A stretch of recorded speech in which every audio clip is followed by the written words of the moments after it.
students, I welcome you all to my channel Knowledge of Accounts, and my today's video is for class 12 students, and today I am taking the further part of cash flow statement. As I explained you in my previous video the meaning of cash flow statement. So today I am beginning with the format of cash flow statement and only a part, or you can say the half part of cash flow statement. So let's start without wasting time. So first of all, you have to write a heading. आपको एक heading डालनी है cash flow statement for the year ended 31st March, whatever year is there. So you have to mention this date also, this heading also, as it is quite important. यानी whenever you are preparing company's account, आप जब भी company's account करते हैं उसमें date, heading इन सब के marks होते हैं और ये quite important concept है इसके अंदर. So you always have to take care कि आपने ये heading जरूर लिखनी है. Okay? So फिर आपका जो columns बनेंगे, that will be one column for particulars and two columns of amount. Okay? So we are going to write in first column only, and the second column will be used in the end, we can say. Okay? So सबसे पहला head और सबसे पहला part I can say, and only a half part of first part I have taken. So first आपका है cash flow from operating activities. So as I explained in my last video, what are the operating activities? वो सारी activities जो कि business में regular basis पे होती हैं या business को operate करने के लिए which are needed. Okay? So उन्हीं को हम इसमें discuss करेंगे.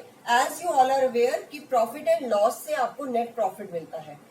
जब हम कंपनी के अकाउंट्स बनाते हैं तो we don't prepare P&L account और I can say profit and loss account. We don't prepare. What we prepare statement of profit and loss. Okay, so it is not prepared in the form of account. वो account की फॉर्म में ना बना के एक statement की फॉर्म में बनाया जाता है जिसमें पहले सारे इनकम्स शो किए जाते हैं, देन आपकी क्या शो किया जाता है, एक्सपेंसेस शो किए जाते हैं, एंड लेटर ऑन प्रॉफिट निकाल दिया जाता है by deducting the expenses from the income.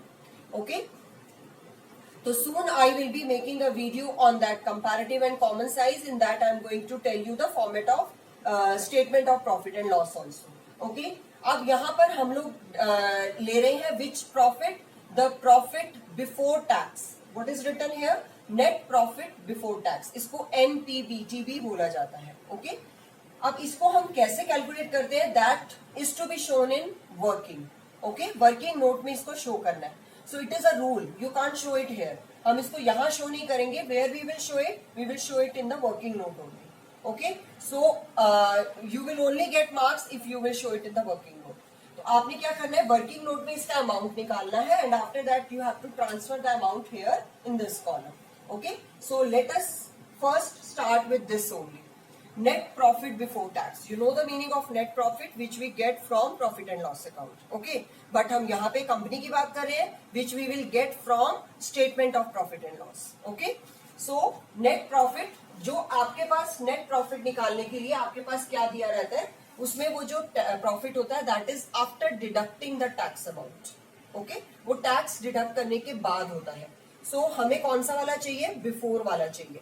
So for that what you have to do? First आप लेते हैं balance in statement of profit and loss.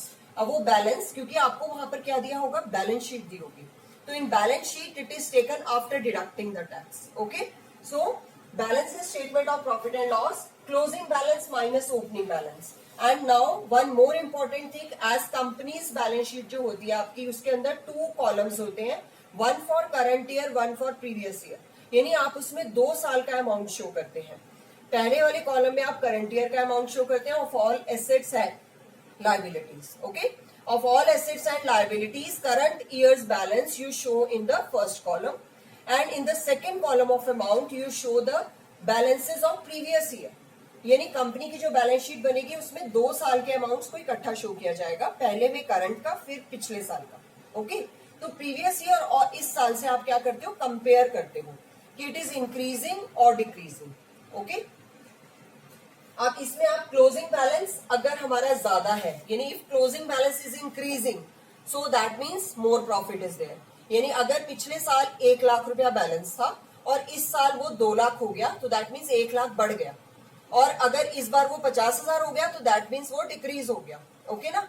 So you will take closing minus opening balance, and if it is coming in positive or it is coming in negative. Negative को आप bracket में show करेंगे, positive को आप बिना brackets के show करेंगे.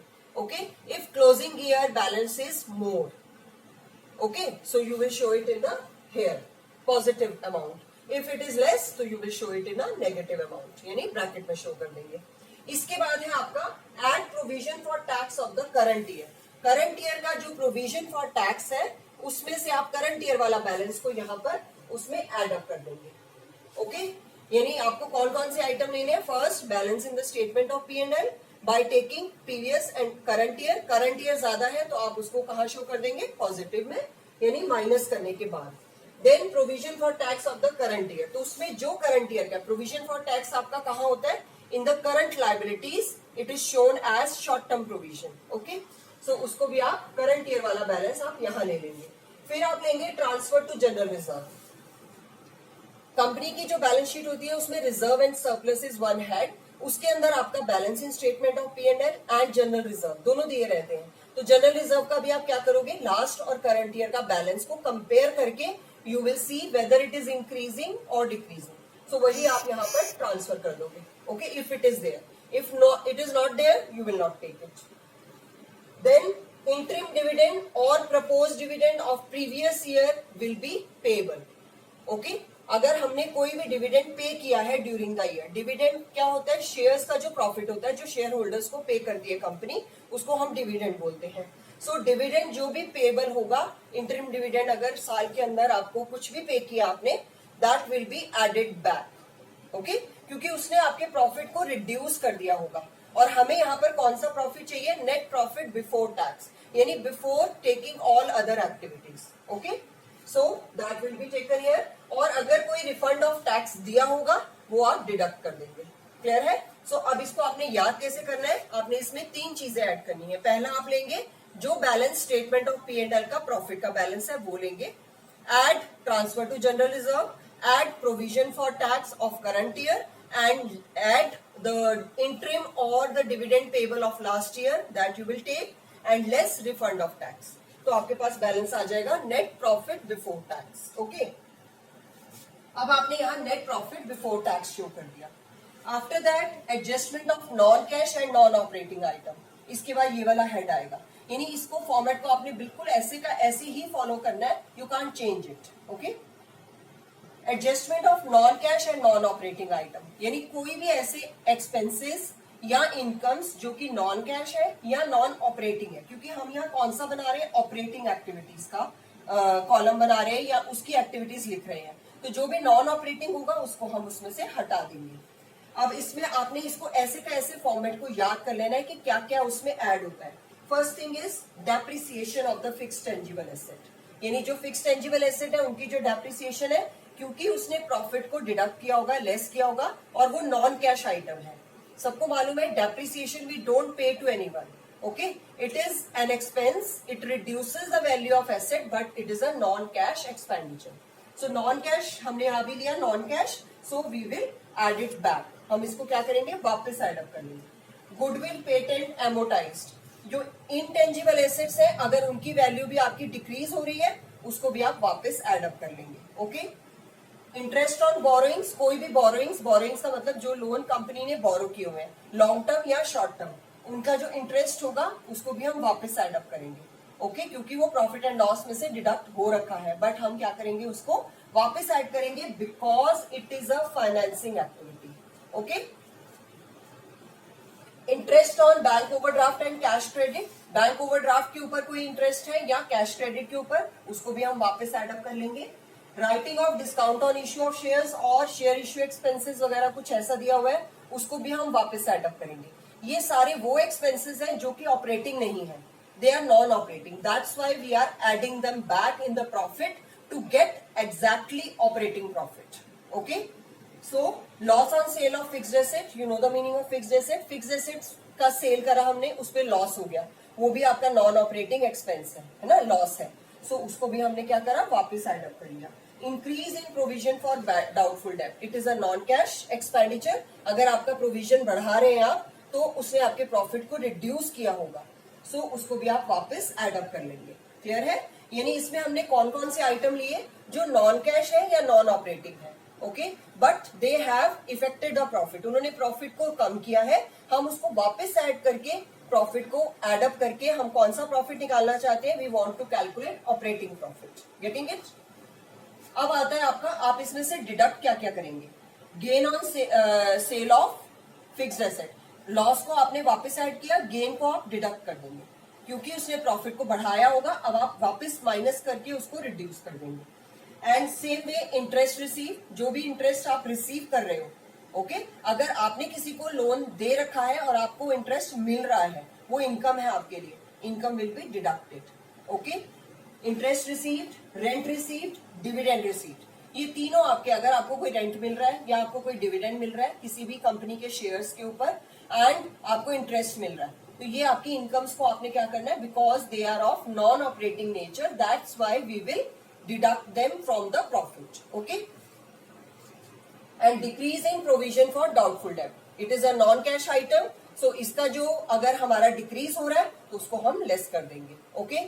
सो इसके बाद ये लेस करने के बाद देखिए, अब आप जब प्लस करते हैं तो आप इसको आउटर कॉलम में डायरेक्टली कर सकते हैं, और जो माइनस कर रहे हैं उनको पहले इनर कॉलम में आप एड अप कर लेंगे, यानी ब्रैकेट में लिख लिख के, क्योंकि ब्रैकेट लगाना बहुत जरूरी है, it denotes that it is a minus figure, okay.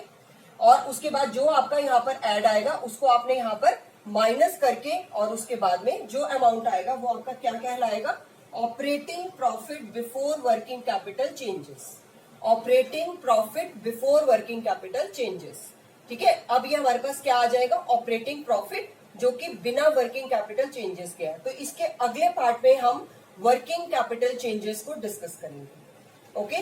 So hope मैंने ये अच्छे से समझा दिया है, जल्दी से इसको रिवाइंड अप कर लेते हैं। Cash flow from operating activities आप स्टार्ट कर रहे हैं, first part of the cash flow statement, जिसके अंदर सबसे पहला हेड है आपका net profit before tax. Net profit before tax आपका वर्किंग नोट में निकलेगा, जिसमें balance of statement, balance in statement of P&L का बैलेंस आ जाएगा, प्रोविजन टू टैक्स ऐड हो जाएगा करंट ईयर का, transfer to reserve will be added, and dividend payable of last year या propose dividend of last year या interim dividend paid, तीनों में से जो भी होगा उसको आप एड अप करेंगे, and refund of tax will be deducted, okay. और तब आपके पास क्या आ जाएगा, नेट प्रॉफिट बिफोर टैक्स। उसके बाद आप उसमें non cash and non operating items को एडजस्ट करेंगे, जिसमें कि depreciation is a non cash, amortisation of intangible asset is a non cash, same way interest on borrowing short term और long term, यानी और इसके अलावा जितने एक्सपेंसेस जो नॉन ऑपरेटिंग है they will be added back, okay. So ये heads आप याद कर लेंगे। उसके बाद आपकी जितनी नॉन ऑपरेटिंग इनकम्स है उनको आप वापस डिडक्ट कर देंगे, ओके। सो डिडक्ट करने के बाद उसमें क्या है, profit on sale of fixed asset and interest receive, dividend receive, rent receive and provision for doubtful debts का अगर डिक्रीज बैलेंस है, इंक्रीज है तो एड अप करना है, डिक्रीज है तो लेस करना है, एंड अल्टीमेटली आपके पास जो प्लस और माइनस करने के बाद जो अमाउंट आएगा that will be your operating profit before working capital changes. इसके बाद हम क्या शो करेंगे, working capital changes, okay. So that I will be taking in my next video, and hope you must have understood the concept which I have explained. So students, see you in my next video. Till then, bye bye.